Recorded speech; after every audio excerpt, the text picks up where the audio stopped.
हमारे चैनल को अवश्य सब्सक्राइब करें और नए अपडेट्स सबसे पहले पाने के लिए इस बेल बटन को दबाना। Mix by star DJ.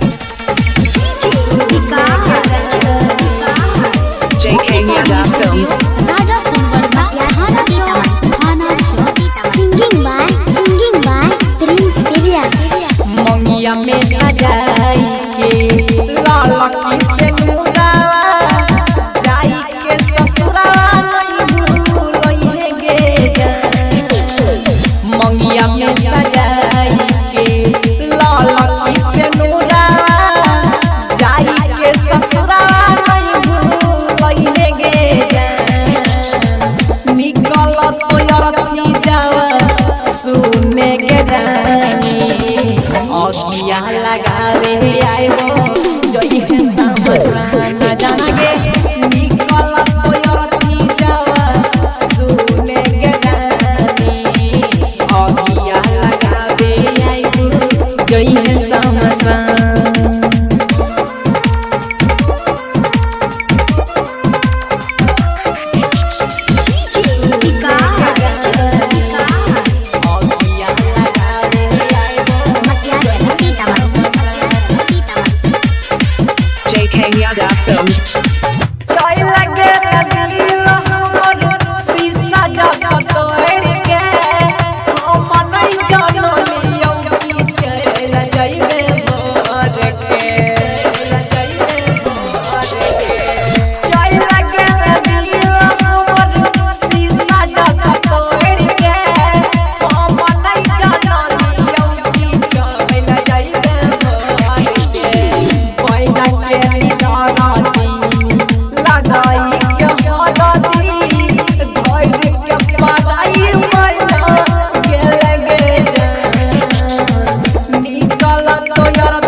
लगावे आइबो जई है समसान जागे निकल तो यारती जावा सुने के रानी अगिया लगावे आइबो जई है समसान।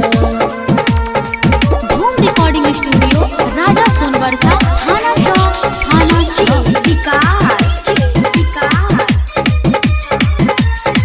JK Yada Films. छौरा पीरी संग दिलपा कोई रे बार गे मोना मोही के अपन बनैले भटारा गे बनैले भटारा गे छौरा पीरी संग दिलपा कोई रे बार गे मोना मोही के अपन बनैले भटारा गे जब पता